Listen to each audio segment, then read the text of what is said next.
So we're here now at Emily King and Sam Ecroyd's yard in the northeast of Wales, and we're super excited to take you behind the scenes to meet them. I think they're waiting for us in the barn, so let's go.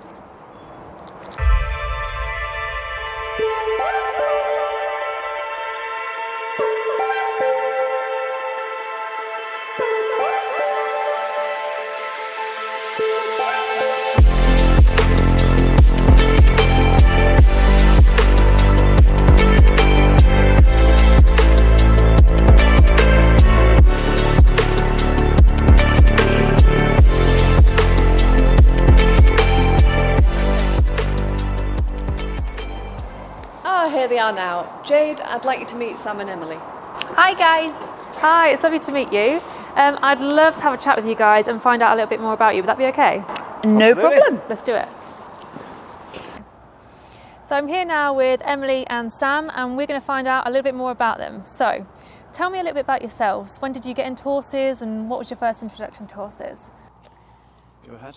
Thank you. So I was born into quite a horsey family, mum being the main horsiness. My dad and actually my younger brother are both not horsey, but yeah, mum being mum has done quite a lot of horsiness throughout her life, and so it's been sort of something I have just very much grown up with as part of just our day-to-day lives, and something I've just always done. Used to go ride as much as possible before school, after school, and the moment I could leave school, I did, and it all just sort of went from there. Brilliant. How about you, Sam? So both my mum and dad were horsey. They didn't come from horsey backgrounds themselves. On a sort of semi amateur / professional level, only in terms of my dad was very much just enjoyed riding. He hunted and team chased, and my mum and dad met out hunting. My mum bought and sold a few young horses, and that's what she did, and also hunted and team chased. And I've got a brother and a sister who both rode, and it was just something I always did. I did it from a tiny little kid until I was about 4 or 5, and I fell off on the beach one day and I hurt myself, and I thought that is a stupid sport. So then I didn't do it again until I was quite late, really, considering I was about 11 when I started riding again. Just we had a really good family pony that my brother had finished riding, and it came down to me, so I sort of got forced to start riding again, and I actually loved it. It was my first sort of taste as a young sportsman of success with something. You play football at school, you do that sort of thing, but that was the first, I went out to shows and you came back with a rosette, and that little feeling of small accomplishments was very addictive, and sort of from then I've taken it on and not looked back since. Amazing. And Emily, your mum's obviously a top level event rider. Did you always know that you wanted to be an eventer? As opposed to other disciplines, or just anything, another career, another discipline, or it's funny looking back on it. I think I'm a very sort of independent. I do think I drove my mum up the bend quite up the wall quite a lot, with how I'm just wanted to do stuff on my own. But I think obviously being in that environment obviously got me involved with the horses, and then it's just been something I've just solely always wanted to do. I don't know why. Mum was very I think very consciously didn't want to be like a pushy mum, and obviously it'd be so easy for her to pass on so much knowledge and see me doing so many things wrong, but I was so stubborn and sort of on my own little mission that I think I was a little horror. I used to always think I was right, and even though she did what she's done, and who she is, I was like, no, you're not right, I'm right. And I think surprising, because you're so pliable now. I am. But I think that was brilliant, because it really was then me who 100% wanted to do it. And I think you do then probably took a lot longer to get to where we are now, but I think when you learn from your own mistakes, you learn much better. But no, definitely I think I don't know what I would have done. I've always been horses. I was sporty in school, but I just couldn't wait for the moment to finish school and do it full time, and again tried to fit it around school as much as possible, and then just all went from there when I managed to sneak out of school Sounds amazing. And what's the best thing you ever learnt from your mum, which has helped you in your riding career? I think, loads of things. she's the best. But I think the main thing that she's really sort of passed on to us is, not taking anything for granted, not getting too sort of wound up in the moment. If you have a day that doesn't go quite so well, or the horse hasn't performed quite so well, or something's gone on, really to not let it hit you too hard, and still look into your performances, see where you can make things better, and hopefully not make that mistake again. But she'd be very good at always saying, take a step back from the situation, and just, we're so lucky to be doing what we're doing, even just to be able to do what we're doing, and then also being able to make a career out of it, and just just taking a step back and not getting that'd be too... the one thing I'd say I've noticed from an external assessment of Emily and Mary and what would be their traits. There's sort of an underlying extreme competitiveness that has come from Mary, but that is never compromised from either a welfare point, from either what's the best interest for a horse, or the best interest for her family, or the best interest for what's going on around. She doesn't lose that external focus of there is more to life than trotting around in circles. And it's a pretty first world problem that your 4-star event horse has done a slightly less good dressage test than you'd like. And I think what I see in Mary and I see in you is like a hyper competitive athlete, but there is a strong grounding. I think it's easy to lose yourself a little bit and think things are more important than they are. And I would say that would be the thing I see as the main trait between both Emily and Mary that's obviously been passed down. Yeah. And where do you think the competitiveness comes from? Obviously, both of you are competitive riders. Do you think it's something you're born with, or is it something you obtain throughout childhood? I think it comes from, I think there must be a portion of it that's hereditary and in your genes. I think a lot of it is environment as well. You see a lot with siblings creates rivalry. You see a lot of professional sports people usually have a closely aged sibling that they end up very competitive with. I'd say, not putting words in Emily's mouth, but the competitiveness would definitely come from your mum. Seeing someone be so successful, do 6 Olympic Games and all that sort of thing. Probably it's more of a aspiration of competitiveness, because that's what you've just been brought up with, being competitive. I would say I'd be slightly less competitive than Emily by nature. I've had less competitiveness around me in my life. I've been competitive with my siblings growing up and competitive with people growing in school. So I think a lot of it is hereditary, but I think environment stirs. You see it in lots of sports people, that it's quite often environment they're brought up in creates that real... And I'm very competitive as well, but I think there is just certain aspects that make you that little bit extra competitive than others. And do you have a favourite venue or event, and why? That's a very good question. I mean, I've been lucky enough to compete at badminton a few times now. I think I'm right in saying 5 times, and that's an incredible show. I mean, the British 5-stars are amazing. Badminton and Burghley, they're just exceptional. They put on such a show. They can draw such a big crowd, so the atmosphere for the whole competition's amazing. The ground and the cross-country courses are just like works of art. They're absolutely extraordinary.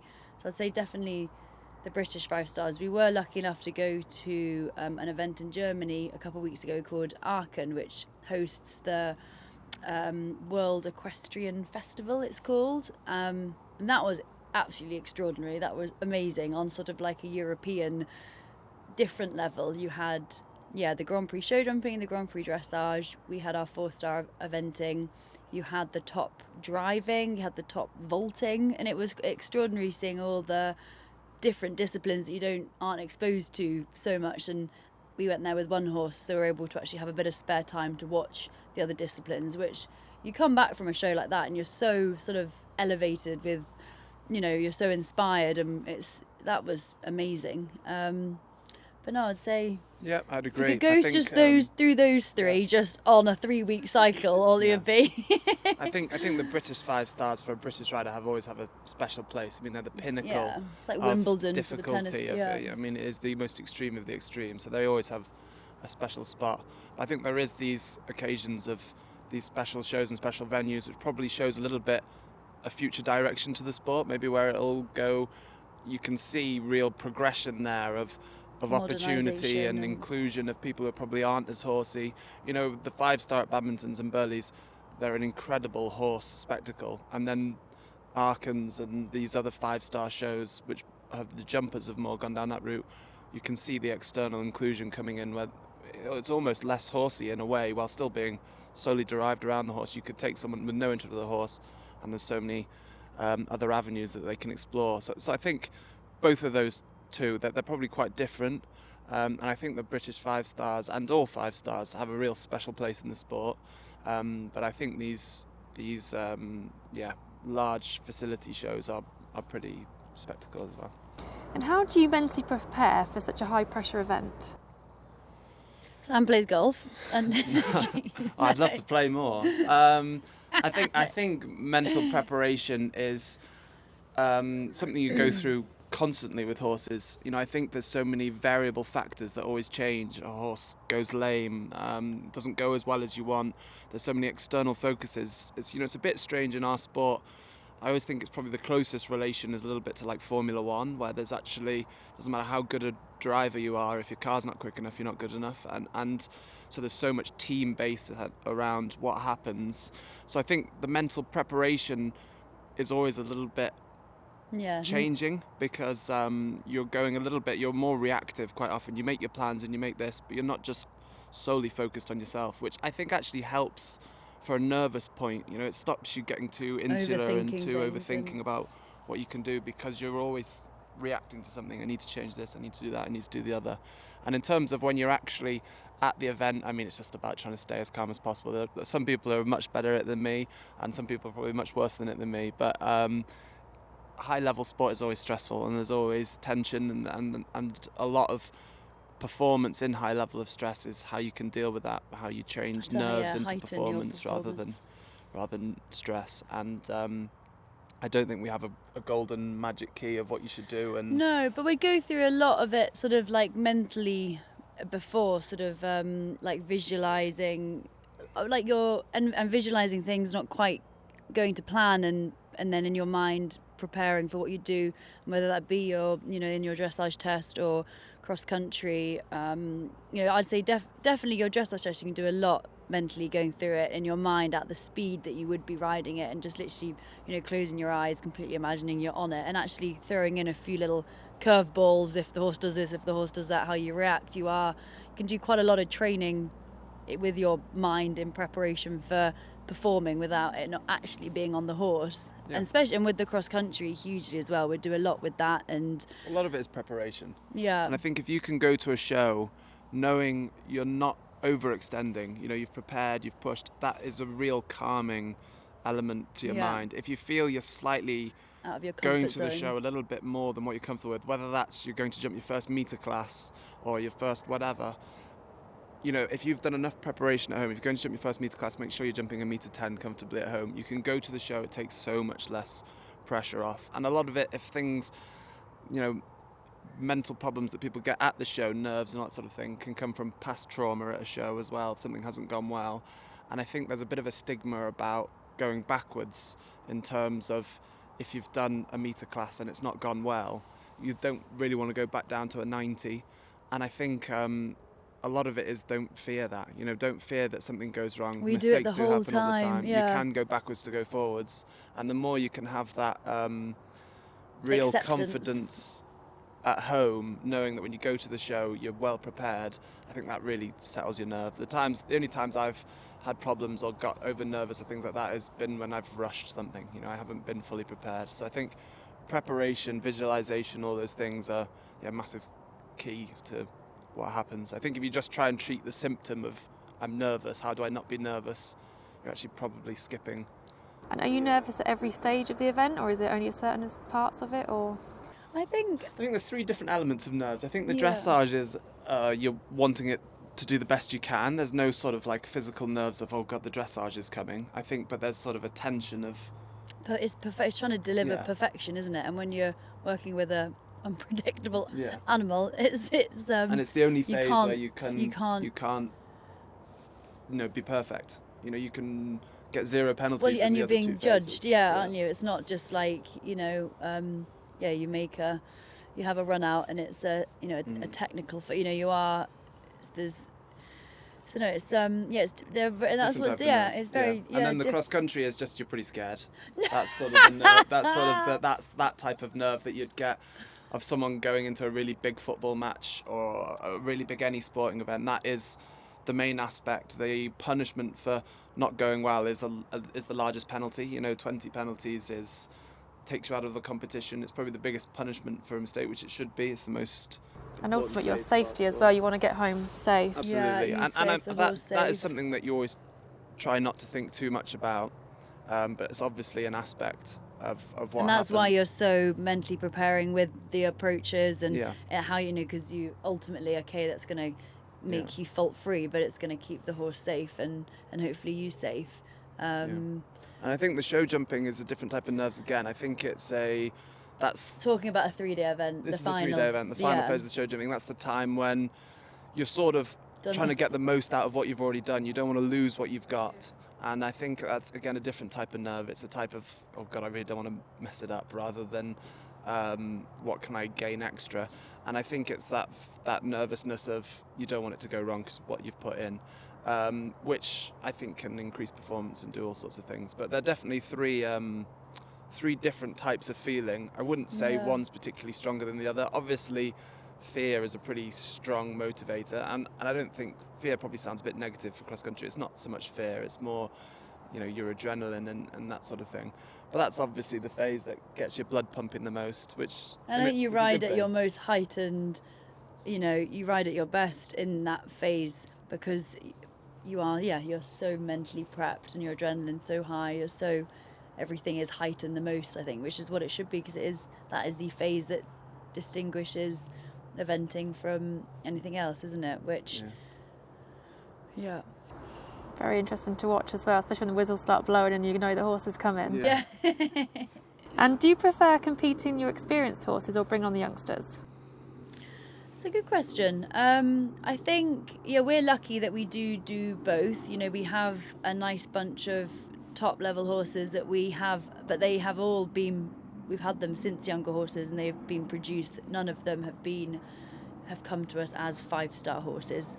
A couple maybe have been a little bit up the grades already and they've come from owners or whatever, but that's pretty rare. Normally we'd acquire them, either buy them ourselves, or we'd work with owners, buy them as mainly 3-year-olds, quite often 4-year-olds, and then we produce them up through the levels. And I think we both find it fascinating doing that, and it means also if you have been lucky or clever enough or whatever to spot that talent in a young horse and they progress as you've hoped, then when you do get to that top level, the partnership you have with them is extraordinary, because you have learned, you've all those little queries or misunderstandings have happened, when they're tiny and they're going up through the grades, so that then when you are at 4-star and 5-star, they are so in sync with you that then, you are sort of like one item. And I think it's lovely we can do both. They're both so rewarding very as well. Rewards, obviously everybody wants to win the biggest shows, and when you go really well on a top horse at a big show, that feeling that's what everybody's after. But it's all to do with a little bit of expectation. I also, and I think a lot of people do, and that's why it's quite popular, get real pleasure from, you go to a young because that's a real big achievement. And I think it's a little bit about, what your expectation is. It's a bit like, say you had your child, if your child goes to the toilet for the first time by itself, you're really pleased. Obviously that's a big moment. But if that's all they're doing when they're 40 as well, it's less impressive. So it's all a little bit of what is where you set your bar of what is impressive and what isn't. And at those young horses, you get so many little wins along the way. Yeah. And it's and that's really true, pleasurable. because the big horses, that's it. Bless them. It's almost They've like got if to you don't go perform. If well, you don't, if you have a fence or you mess up a change or you have a problem cross country, bless them. There's so small margin for error.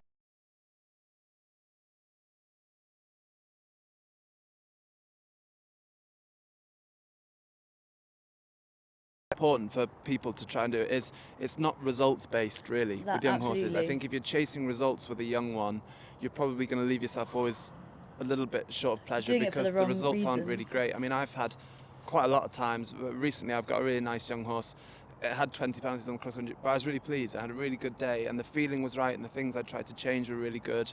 And I think that's what's really nice about the young horses is you can have. It's not just results driven. You know, you can have on a paper day that yeah. doesn't feel amazing on paper, do that sort of thing, but you've got a feeling of I've really progressed something today, and that gives me nearly as much pleasure as it does winning a big show. We were yesterday up at Richmond.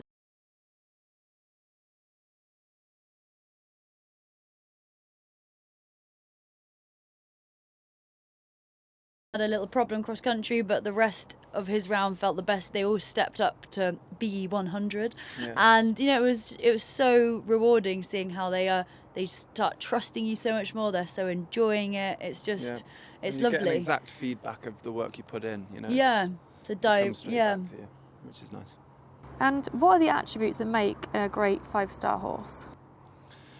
Well, there are lots of people who've done lots more 5-star than us and probably would have better answers and know more than us. But I mean, the traits of what I would look for, and Emily will say whether hers are similar or different, are mainly their brain. Do they want it? You know, you've got, I think, proper top event horses, and the best ones that I've ridden, of which I say people have ridden many more than me, come from they wake up each morning and they want to do it. You know, that's what they want to do that day. They want to go out and they want to go cross country. If you said to them, what's the one thing you'd really like to do today, horse? They'd say, I'd love to go and jump a cross country fence.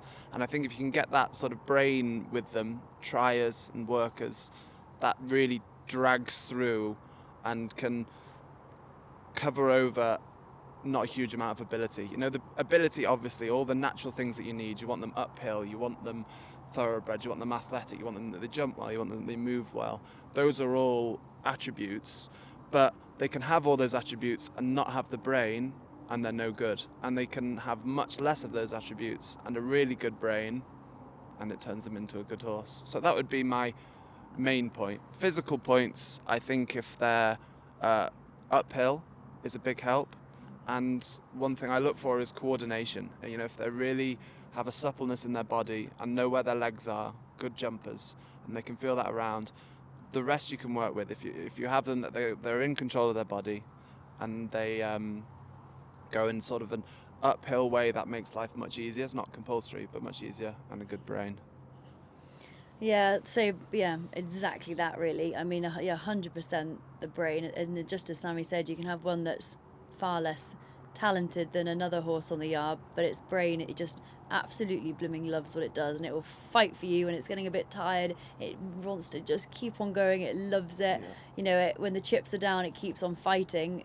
There's nothing worse than having, well, when you're training with them and working with them at home and you feel one that it's so talented, it jumps exceptionally, it moves beautifully, it looks amazing, but it's just doing it because you're sort of telling it to do it. That's where we're quite picky in a way with the horses that we have, that we really, the main thing with us is that they gotta love it, Yeah, you know, because you can't, they're animals. If they're not loving it, there's plenty of other jobs for them that they can do, and this is better that they're not here. So that would always be at the forefront of our minds, and I think then they just got to be athletes, you know, like people. Some people, you know, can be, you know, beautiful and look like they're athletic, and they start having a little jog and they just, you know, some people you're athletic or you're not within reason, aren't you? So you can train to, you know, to heighten the, you know, your ability. But I think proper athlete of a horse and that gritty, you know, love their job mentality, just I think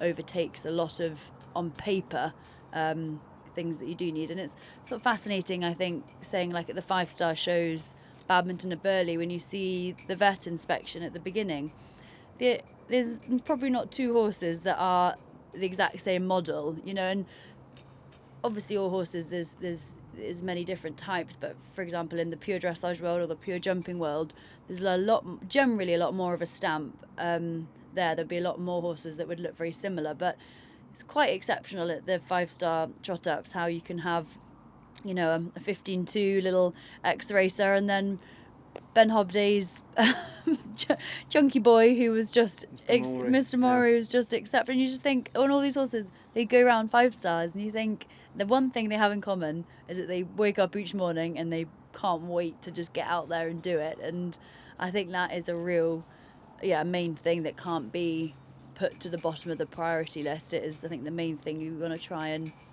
pick out, and that's what we've got to try and identify in these young horses, which obviously when they're unbroken 3-year-olds, there's only so much identifying you can attempt to do, but you can see, they're such characters, you can, read them and tell how much they're enjoying things, which is something we really try and pick up on from when they're young. What are your top training tips for people getting into eventing?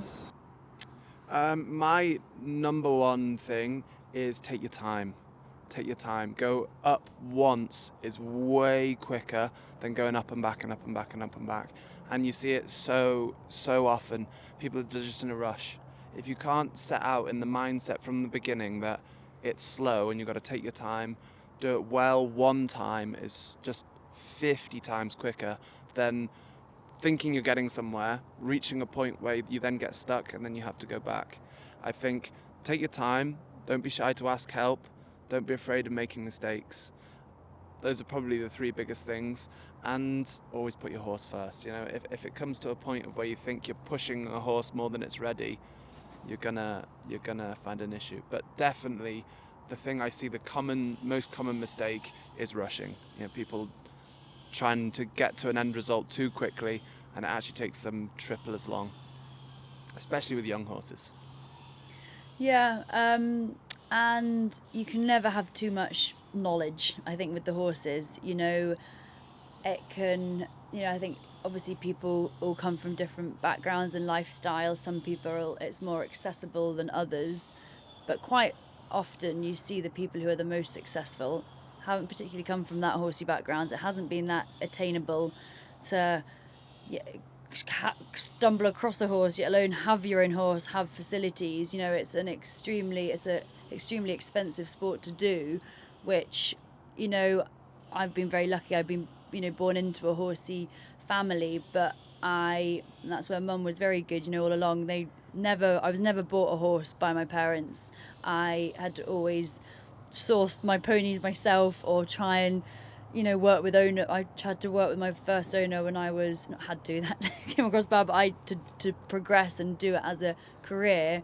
My first owner I worked with when I was 11, and it's a bit like that. I think if you're young and you're really aspiring to do it, try and go and get work with any rider, gain experience, be a working pupil. You don't, you need help. I went through years, I wasn't getting paid anywhere. I say, I'll just come, you can use me to do as much riding as you want. I'll muck out as many stables as you want. I don't need any money.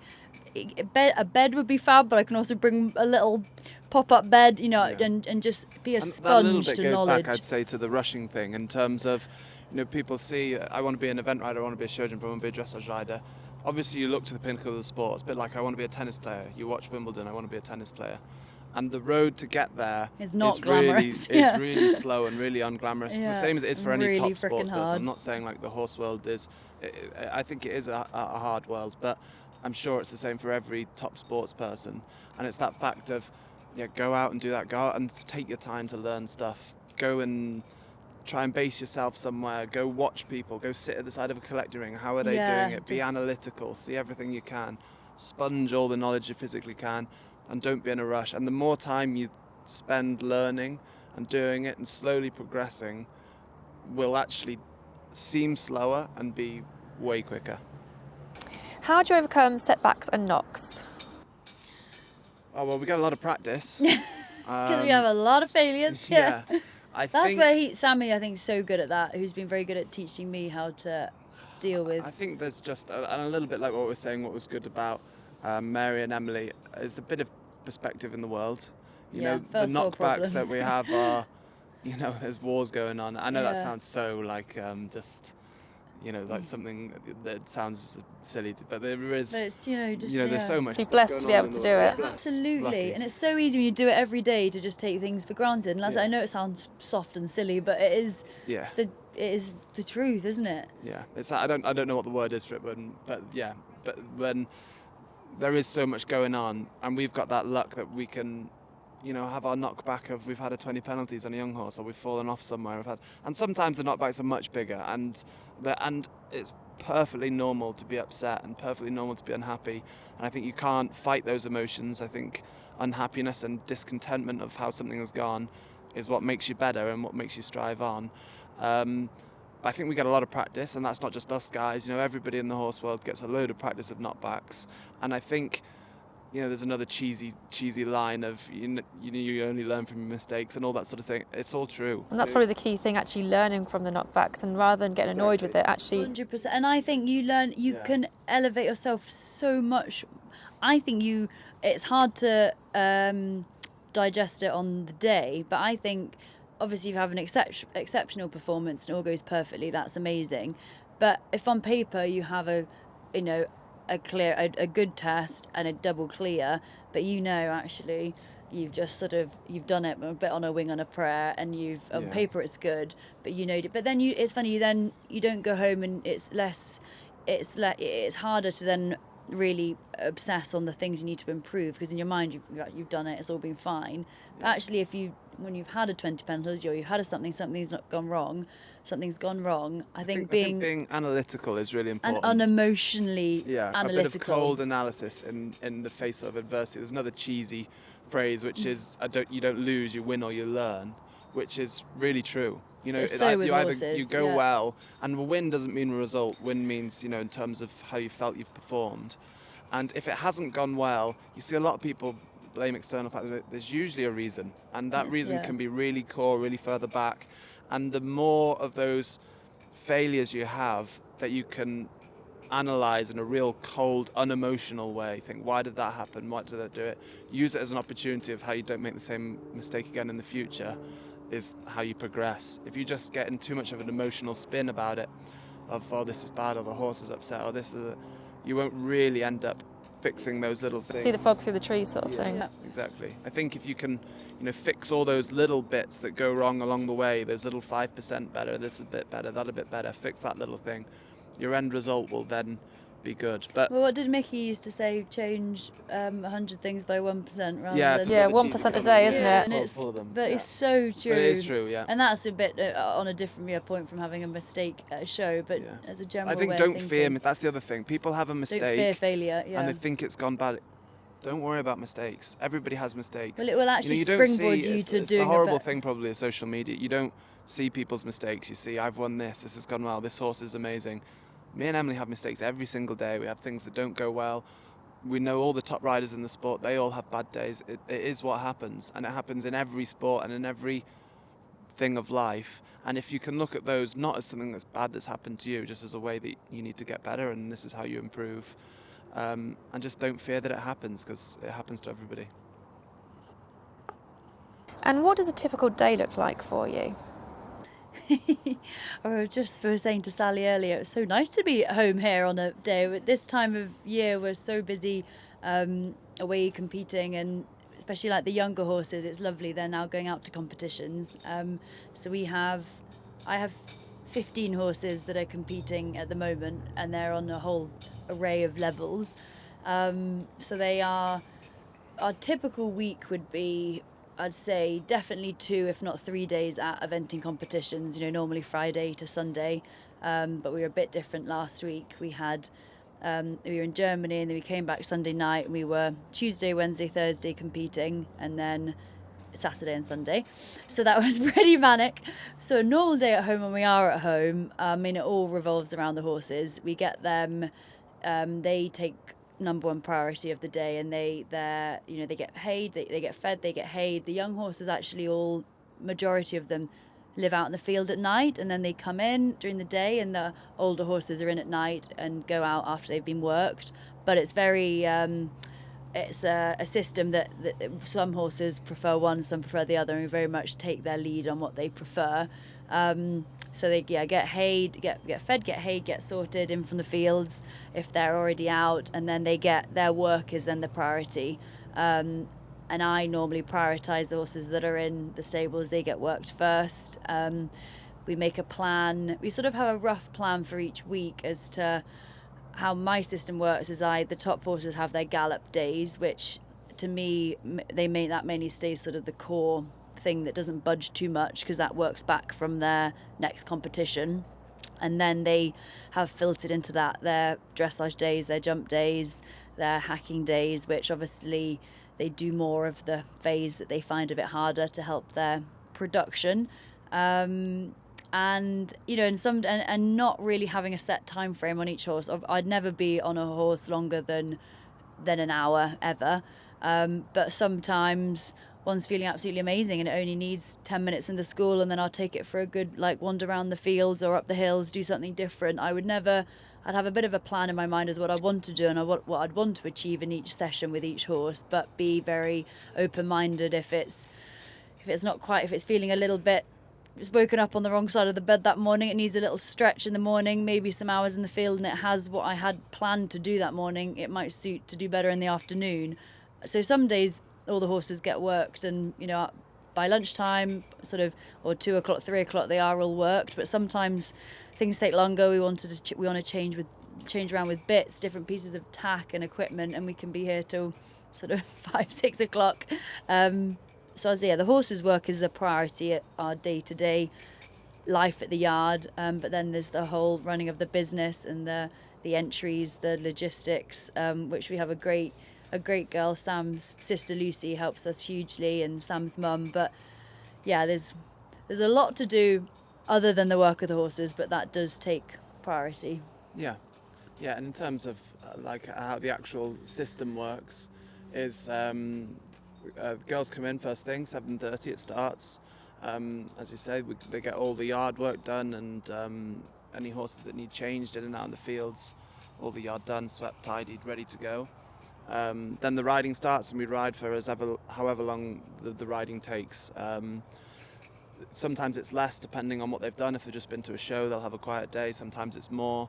It would vary. I would say it varies between about 6 and 10 horses that I do. 6 would be sort of slightly quieter, but not too dissimilar. 10 would be more than I'd probably do. That would be a busy day.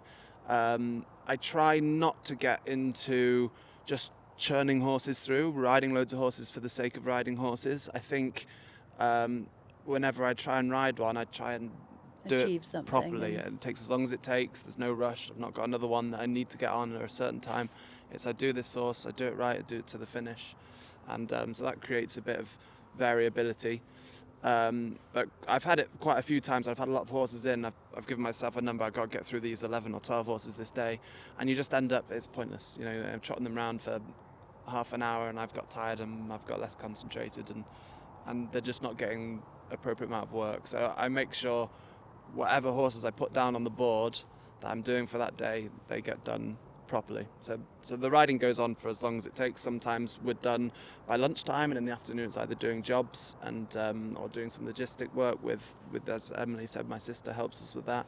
Or sometimes we could be riding right until when we finish, which is about 5 o'clock. But yeah, lunchtime goes from about 1 till 2 o'clock. The girls are really good at that. If that varies slightly, they're really helpful with us with that we can adjust that slightly. We tend to keep or later. when I start riding, we tend to just keep riding all day and have a few snacks on the move, and the girls take their lunch and then finish about 5.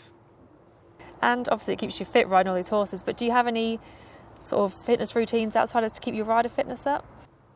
So this is really bad because I need to make sure I get back on it again. I was trying to be really good in the gym, and it's something that I've actually, since being away this past month a lot with the abroad competitions, it's been harder to keep up. But I think, on a whole, we are, as you say, if we're riding 10, we could be riding for 10 hours, 10 hours a day, would be not too uncommon. So obviously all those muscles we're using them a lot, and they are there, they are fit, they are ready.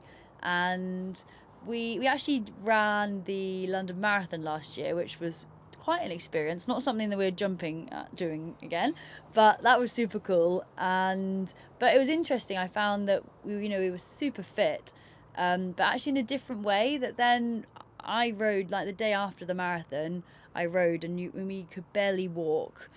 it is all those things they say that happen to you after a marathon are completely true. You can't go downstairs. You have to go downstairs backwards. You can't sit on the toilet.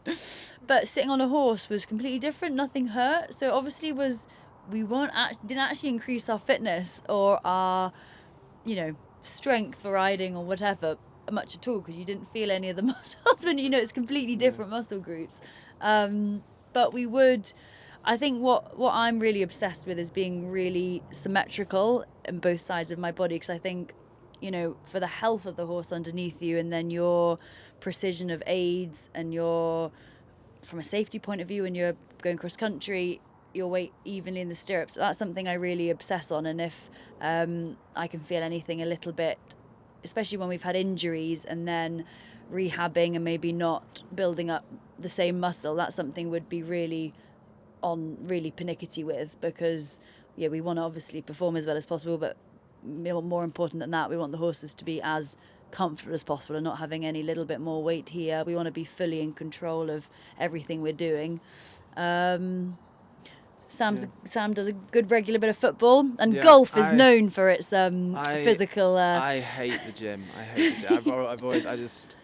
It's mind numb. I really enjoy exercise. I love exercise. I love activity. I love fitness. I love all that sort of thing. But just sat in a gym with sweaty blokes, lifting muscles with a mirror. Lifting muscles, exactly. Muscles. With a mirror in front of you, just doesn't do it for me at all. No. But some people are really good at it. I must say it's becoming much more popular. I see in the riding world that there's a lot more gym work going on, which is really good. I think it's great that it becomes more professional in that light. I would do more activity. I play football with some other riders, which is really good fun and good sort of bit of natural fitness once a week. And I play squash with a pal of mine, and I used to do a bit of running. We're actually going to do another marathon soon, so there's a bit of running going into it.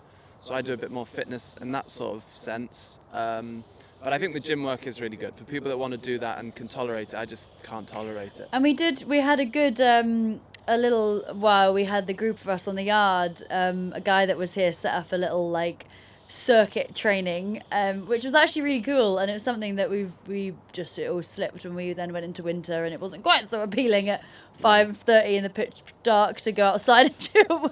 But I think that's something we'll definitely pick back up, because that's it. If you can train your muscles, but you can train your muscles, when you're not on the horse, anything to help the horses, be ridden as well as possible, we try to do, and it's just, if you can set aside the time to do it, it's absolutely. I think it's easy. I think it's tiring, riding all day and being out in the yard, and it's cold and it's wet, and it's hard to try and do extra stuff. And I think any extra stuff that you can do is only of benefit. And whether that is, you don't have to commit yourself to going to the gym 6 times a week. Just start with something a little bit, whether you go for a walk or you go for something. Any of that extra activity that you can do, just as Emily said, even if it just changes your muscle group, the more supportive muscles you have around the ones that you're actually using all the time, is going to create less strain on your body. And just having that underlying base fitness is obviously a good thing. So the more you can do, the better. And we try to do as much as we can. One thing we're really on it with is trying to be as light as possible, because again, it's a bit of a, not a no-brainer, but you just think, again, they're horses, they're having to carry us, they're having to gallop cross country, and we make a real conscious effort to try and be as fit as possible, but as light as possible, which that's hard. That's not the I'm tall. And Sammy's tall, and we're both tall, but and I obviously have a weight disadvantage compared to some of the smaller people that we're against, which I then have bigger horses, so it slightly balances out. But we work pretty hard at trying to stay trim and try and stay fit in that sort of way, which can be pretty unpleasant sometimes, but it's part of it. You see it in. Well, I think we prioritise it a lot. Everyone has different priorities, don't they? But I know we try and really. You can get so obsessed on the weight of a stirrup or a saddle or your equipment, and you think one big factor is us that are on board. But it's hard when you're tired. I think that's where strength is important as well, because if your horses are quite good at carrying weight, it's something that they've done for hundreds of years. Unbalanced weight is quite hard to carry. And it's a bit like if you put a backpack on, you can carry quite a lot in a backpack and walk around, be quite comfortable. If someone starts swinging the backpack Or it's just around, slightly at a wonk. yeah, it makes it really blooming hard hard. work. Gonna get a really bad back after a few hours. Exactly. So I think all of that, being in balance, being in control of your body, being Symmetrical strong and- and still and symmetrical, makes a big difference. And how do you find living together, working together, and competing against each other sometimes? It's the dream.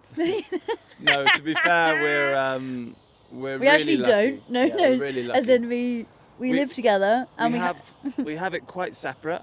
So Emily has her yard and I have my yard. Obviously, we don't have separate lives when we go home. We live together. But the horse stuff we purposely keep quite separate. I just think we have different stuff, different things to use. we're such different physiques. Yeah. We have to do things differently. Yeah, And yeah. I think- we have a lot of stuff that isn't the same, and I think that does work well because we have different opinions. Although we have the same sort of system, things are different. You know, you have different opinions on certain things. And so often there's no right or wrong with Yeah. horses, is there? Especially with And- horses, you see it so common. There's a million ways to skin a cat, and everyone gets to the same result through a completely different avenue. And we have our principles, which we really share. So we would share things like we'd ride each other's horses every now and again, and what do you think of this, and discuss things constantly all the time. But in terms of the day-to-day stuff, yeah, it's very separate. And in terms of the competitive side, I'd say we get on really well with that. I think both of us go to the show, if we're entered in the same class, we're both trying to win. We're not thinking, oh, I don't want to beat Sam or I don't want to beat Emily. That doesn't cross our mind. We're there to try and win.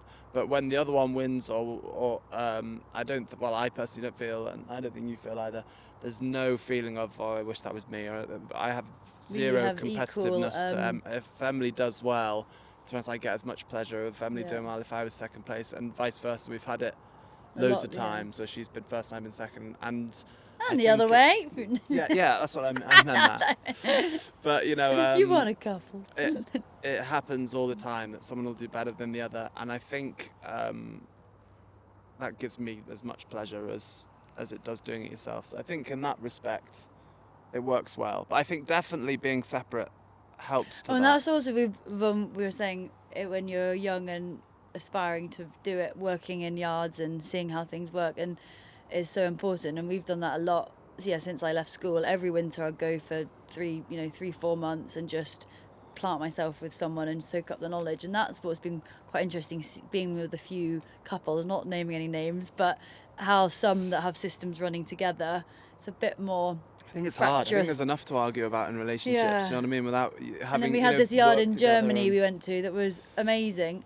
They're not actually together anymore, but that's not the point. But they had a lovely arena, and they had separate the arena was in the middle, the indoor barn, and there was the stable block one end, which was his, and the stable block the other end, which was the ladies, and they had separate grooms, and they just had separate systems, and they trained in the middle, and a bit like here Sammy comes out of his barn door, has his set up that side, I have come up my barn door, but we train together. And I think that for me, we thought that was quite interesting, learning from that definitely side works well. and the business side of thing. It's we'd both be very we'd be quite unargumentative by nature. I mean, I can't even think of an argument we've ever had really about anything, especially horsey. So it's not something we've particularly struggled with, but it is something we have a purposeful attempt conscious to effort keep things slightly separate in terms of that we can be as involved with each other as we want, but it's not a necessity.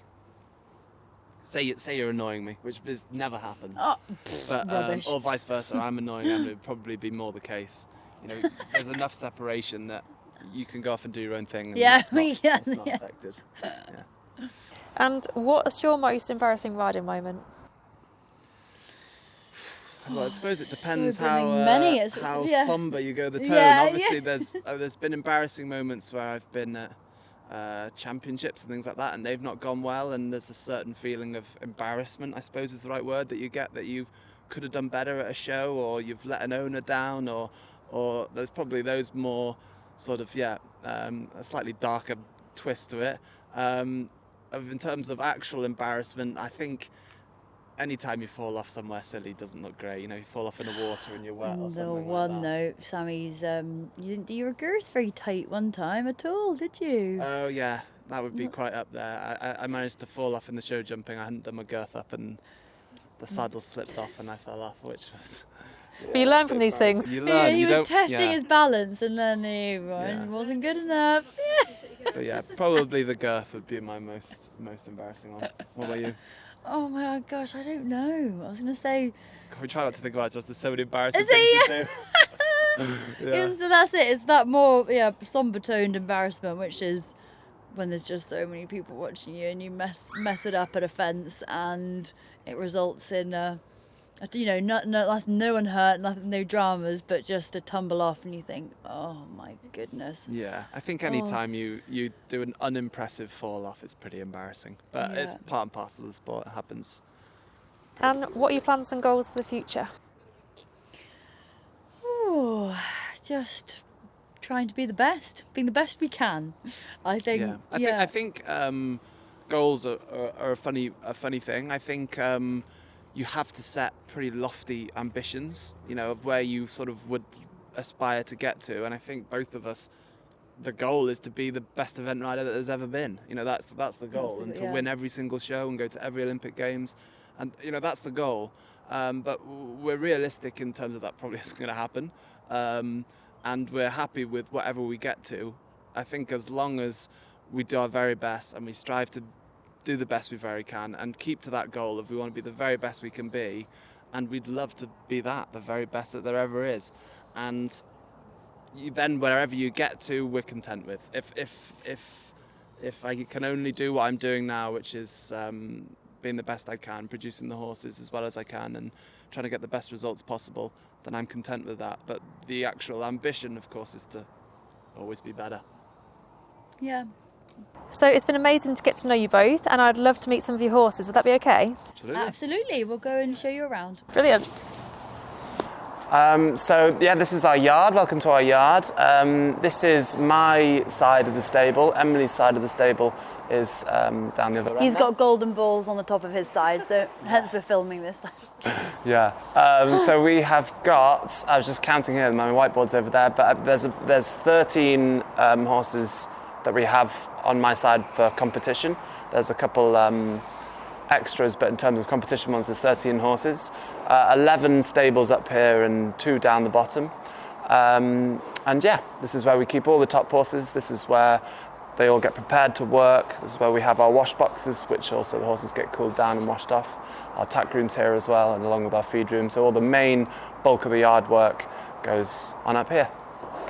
Yeah, and then we have, Sam's side is this side, my side is that end of the barn.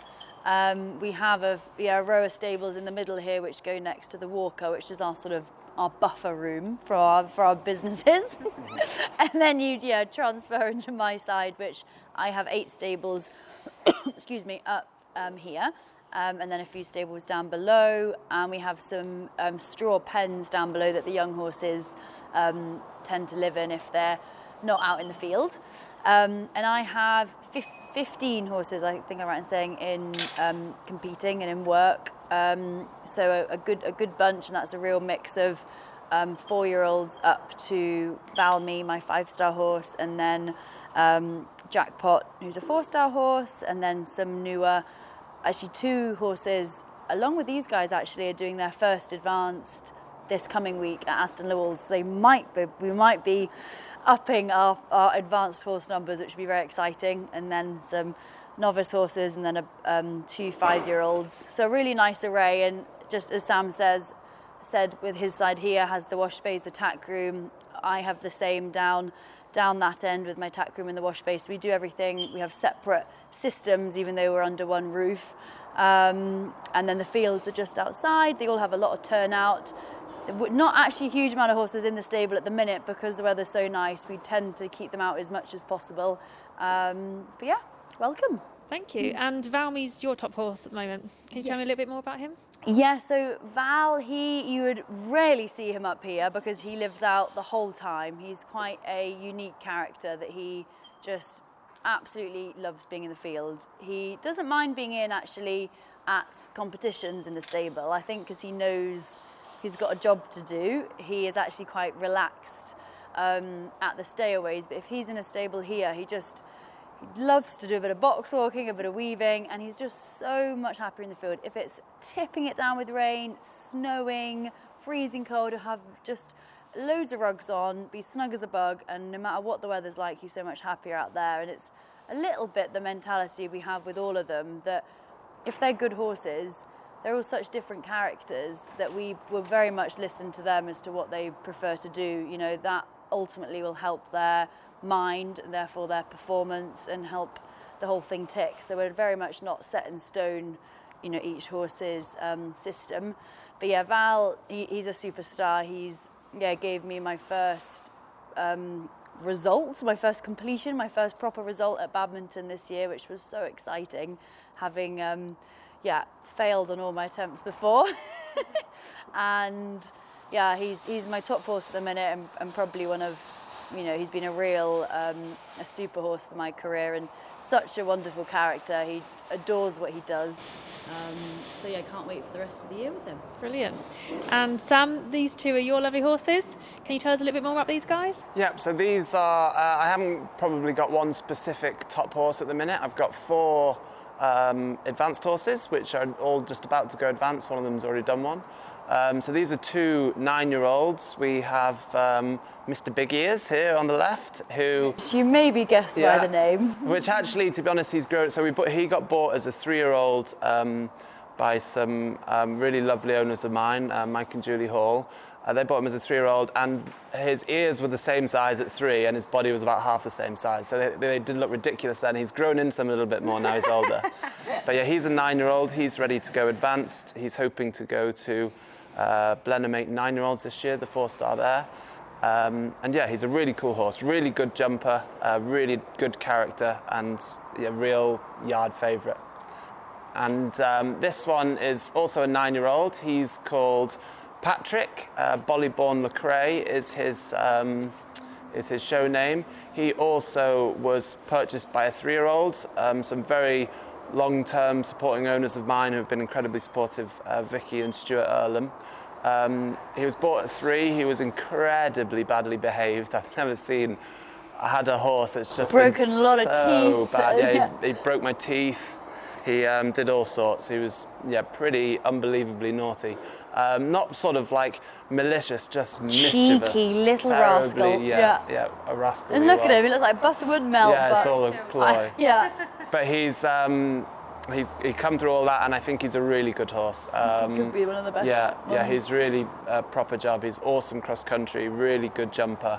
Super brain, like what we were saying. He flipping loves what he does. That's why sometimes a bit too much as a young horse. But yeah, has the same goals. He's doing an advance next week, and he's planning for Blenheim 8 and 9-year-olds, the 4-star there. Amazing. And you're both sponsored riders for Equipe, so we'd love to see you in action in the saddles. But can you tell me first a little bit about what your favourite saddle is that you both ride in? Yeah, so we've both been very lucky to be supported by Equipe for quite a while now. I'm not sure how many years it is. I think as long as I can remember. Yeah, it would be probably over 10 years we've been in Equipe saddles. And I must say I've never had any issues. They've been awesome. My favourite saddle is probably sort of my oldest one that I have. You just sort of grow to like it and over the time. One thing that's really good about the Equipe saddles, me being so tall and long legs, they provide real sort of you can really customize what you want. Mine is longer flaps and a little bit bigger and just a larger style of saddle, which is this was the first one that I got. This was the first type that I got, and it's in... What model is it? It's an EK Go, a carbon fibre tree, and yeah, just designed to fit me. It was probably the first saddle I'd had that was designed to fit my lanky legs, and since then every saddle I've had has been model off of that. And yeah, it's quite an out there colour, but it's my oldest saddle, it's my old faithful, and yeah, I love it. And how about you, Emily? So my jump saddle, I'll be the same as Sammy. I absolutely adore my EK Go, and it was actually when I worked for 2 winters for Ben Mayer, and when I was with him, he was in Equipe, and Mum was, I can't remember what we had at home, but I remember sitting in his and I thought, this is just unreal. How have we been riding for this long, not in... Oh, these guys have such an advantage riding in these saddles. They're amazing.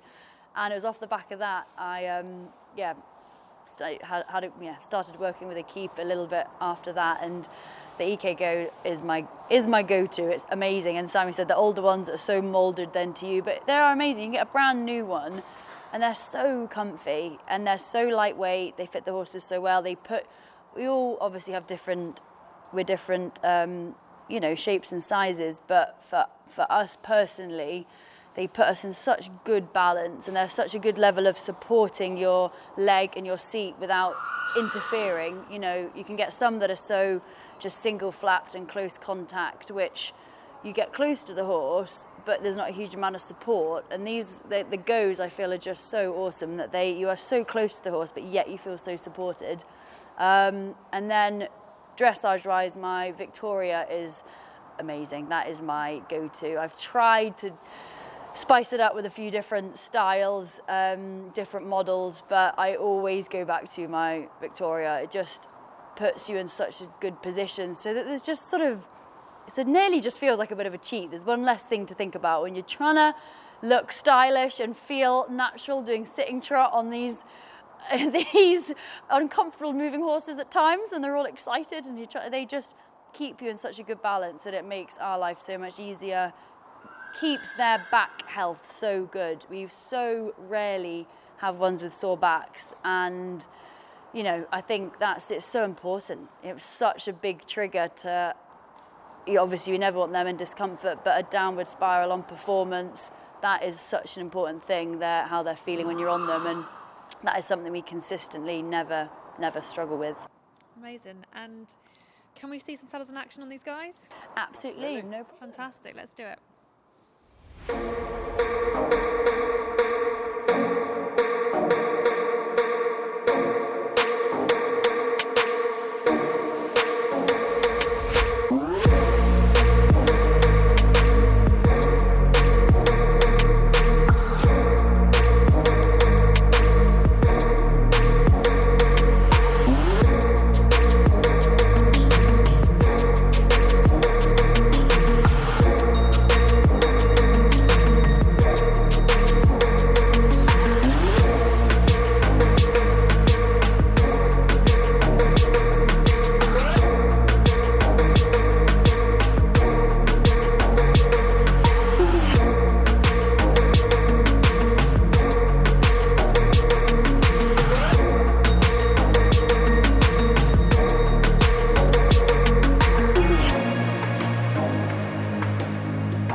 So we've had an amazing day today with Zebra Products and Emily and Sam, and we're so grateful for everyone letting us go behind the scenes. And here at the Saddle Bank, we're really proud to be stockists of Equipe saddles and Amerigo saddles. So if you are looking for a new saddle, make sure you check out the Saddle Bank and we'd be happy to help.